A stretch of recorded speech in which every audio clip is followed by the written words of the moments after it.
Government को कुछ ऐसे स्पेसिफाइड डिजीज़ को इंक्लूड करने चाहिए टैक्स बेनिफिट में। आटे के दाम बढ़ रहे हैं, चीनी के दाम बढ़ रहे हैं, तो ऐसे में हम लोग रसोई में फिर क्या पकाएंगे, कैसे खाएंगे ये सब चीज़। सरकार हमारे एजुकेशन सिस्टम के लिए ज़्यादा पैसे एलोकेट कर पाए तो वो बेहतर रहेगा। बजट 2023-24 पेश करने की तैयारी आखिरी चरण पर पहुंच चुकी है। इस बार के बजट से आम जनता को काफी ज्यादा उम्मीदें हैं, क्योंकि ये मोदी सरकार के दूसरे कार्यकाल का आखिरी बजट है। ऐसे में हम आम जनता की क्या कुछ इस बार के बजट से उम्मीदें हैं, ये जानने के लिए आज जा रहे हैं नोएडा के एक फैमिली से मुलाकात करने। चलिए आपकी मुलाकात कराते हैं श्रीवास्तव फैमिली से। Neeraj ji health care sector से जुड़े हैं। परिवार में उनकी पत्नी और 2 बच्चे हैं। नीरज जी जॉब करते हैं, जिससे उन्हें सालाना करीबन 15 लाख रुपए मिलते हैं, यानी 1.25 लाख हर महीने।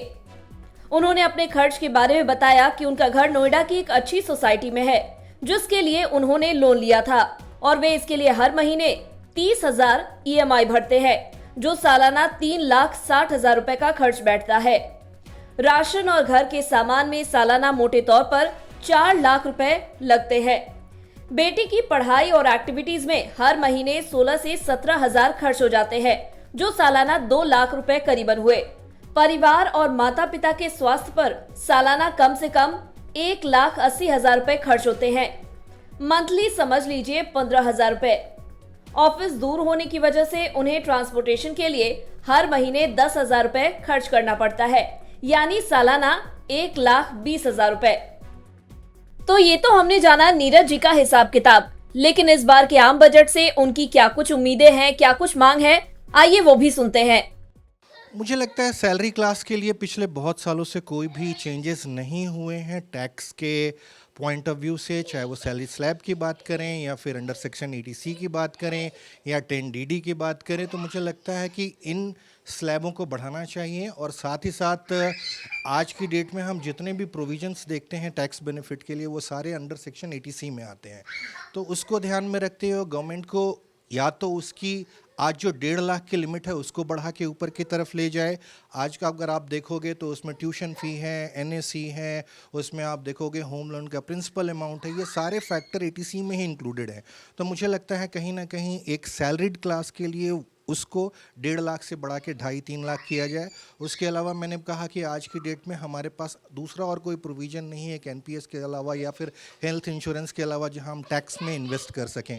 तो गवर्नमेंट को इन सारी चीज़ों को ध्यान में रखते हुए थोड़ा मिडिल क्लास और सैलरी क्लास को रिलीफ देनी चाहिए, जो मुझे लगता है। इस साल के आम बजट को लेकर नीरज जी का मानना है कि कुछ खास बीमारियों पर जो आम परिवार खर्च करते हैं, उस पर सरकार को टैक्स बेनिफिट भी देना चाहिए।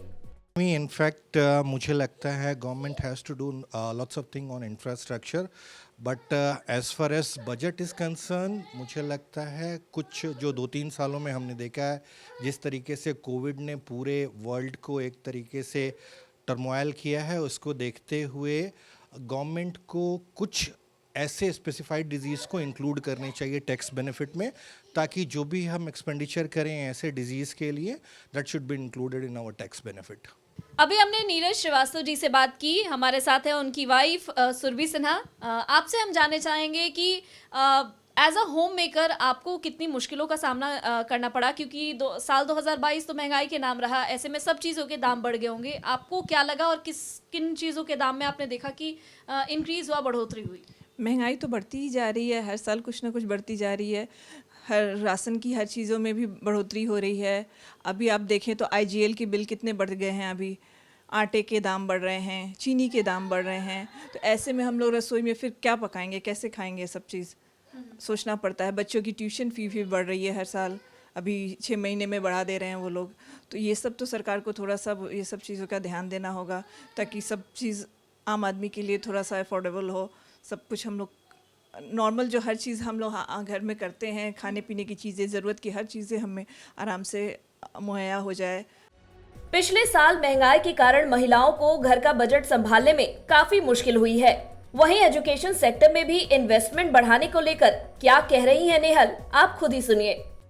हमारे साथ है नेहल श्रीवास्तव, जो कि 9th क्लास में पढ़ती हैं। आइए उनसे जानते हैं कि वो बजट के बारे में क्या समझती हैं।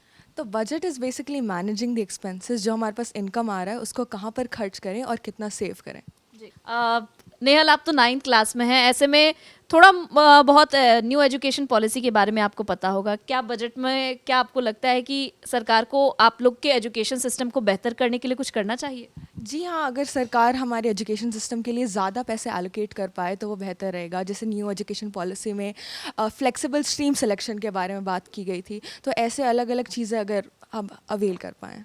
तो आज हमने बात की श्रीवास्तव फैमिली से और इनके परिवार से, जाना कि इनकी बजट से क्या कुछ उम्मीदें हैं और ये आने वाले बजट में सरकार से क्या कुछ मांगे रख रहे हैं। लेकिन अब तो इंतज़ार करना पड़ेगा 1 फरवरी का, हमें तभी पता चल पाएगा कि सरकार की तरफ से आम जनता के लिए उनके पिटारे में क्या कुछ खास है। कैमरा पर्सन सिद्धार्थ कुकरेजा के साथ मैं तन्वी सिन्हा, बिज़ तक।